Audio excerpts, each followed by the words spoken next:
परीक्षित हूँ। कहाँ से आए हो? बोले हस्तिनापुर से। क्या चाहिए? सुखदेव जी महाराज ने कहा, परीक्षित जी ने कहा, महाराज हमें कथा सुना दो। जब आप हमें कथा सुनाओगे तो हमारी मुक्ति होगी। तो सुखदेव जी महाराज ने कहा, मुक्ति क्यों कराना चाहते हो?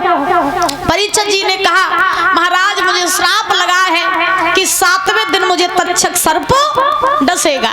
चिंता हमें इस बात की नहीं है कि 7वें दिन मैं मर जाऊंगा, चिंता हमें इस बात की है कि मेरी मुक्ति कैसे होगी। मैंने सुना है कि आप मुझे कथा सुनाओगे तो मेरी मुक्ति हो जाएगी, तो हे प्रभु आप मुझे कथा सुना दो और मेरी मुक्ति करा दो। तो सुखदेव जी महाराज ने कहा, भैया मेरा तो काम ही है कथा सुनाना। क्यों? क्योंकि जिसके पास जो होता है व्यक्ति वही देता है ना। मूर्ख के पास जाओ तो उसके पास महाराज मूर्खतापूर्ण बातें होती हैं, तो वो आपको मूर्खतापूर्ण बातें सुनाएगा। संत के पास कभी जाओगे तो संत के पास क्या होता है?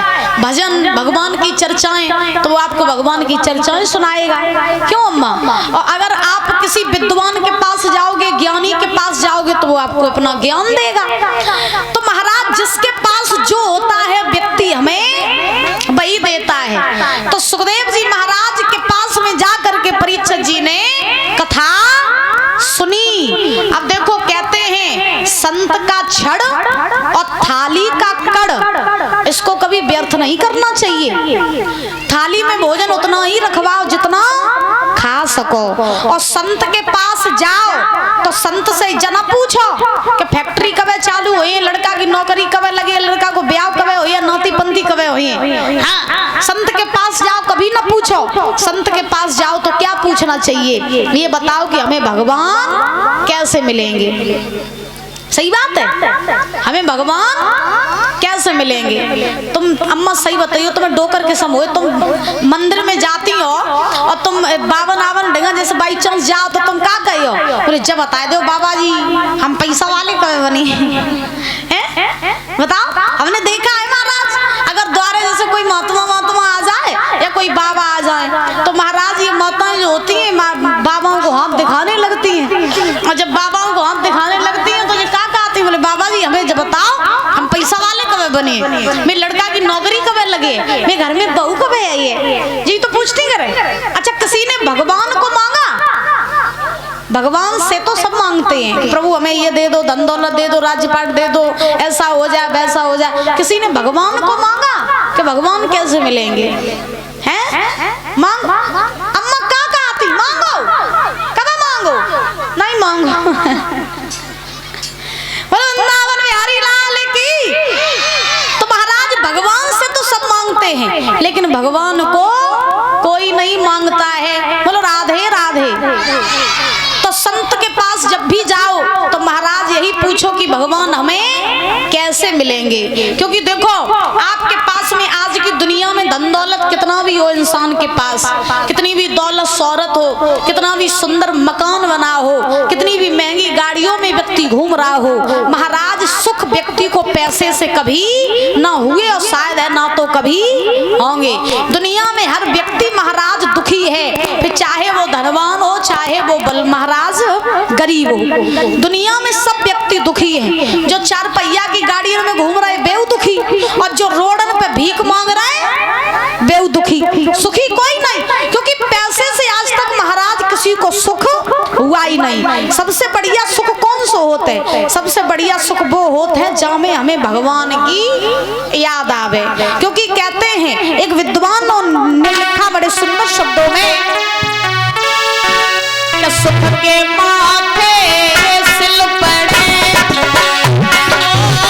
सुख के माथे सिल पड़े, हरि हृदय से जाए। सुख के माथे सिल पड़े जो हरि हृदय से जाए। बलिहारी माँ तुम फिक्र मत हो, मिलाई तो प्यार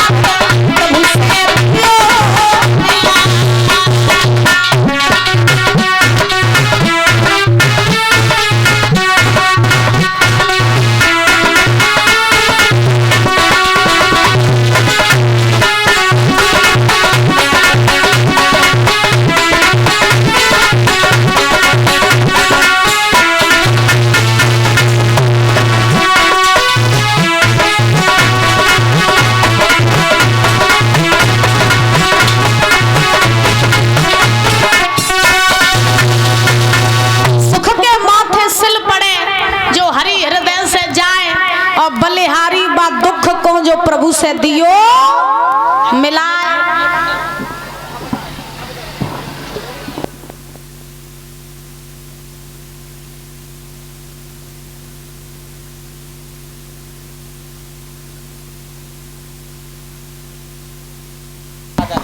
ये 50 रुपए वर्षा और 50 रुपए बादल की तरफ से आए हैं जहांगीरपुर से। बहुत बहुत धन्यवाद है। भगवान से कामना करेंगे सुख शांति प्रदान होती रहे, धन के भंडार भरे रहे। बोलो वृंदावन में हरि लाल की। तो महाराज ऐसे सुख के माथे सिल पड़े। कौन से सुख के माथे सिल पड़े? जो हरि हृदय से जाए और बलिहारी बा दुख को जो प्रभु से दियो मिलाए। महाराज जौन से सुख में भगवान को स्मरण न होवे, जौन से सुख में भगवान की याद न होवे, ऐसे सुख को तो आग लगाए महाराज। और जौन से दुख में भगवान को याद होवे, जौन से दुख में भगवान का स्मरण होवे, ऐसो दुख महाराज सर्वश्रेष्ठ होता है। यानी व्यक्ति के लिए सबसे अच्छा अगर कुछ है तो वो है दुख, क्योंकि दुख में कम से कम भगवान को हम याद तो करते हैं और सुख में हम भगवान को भूल जाते हैं। तो जो हमें चीज भगवान से जोड़े रखे वही हमारे लिए सर्वोपरि होता है। बोलो राधा रानी सरकार की जय। जय श्री राधे श्याम। नमः पार्वती पत हर हर महादेव शंभो।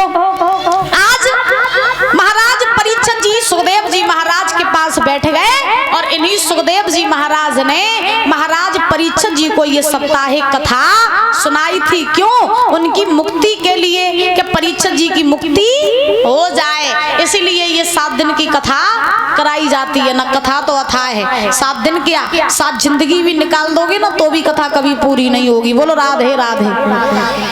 और जोर से बोलो।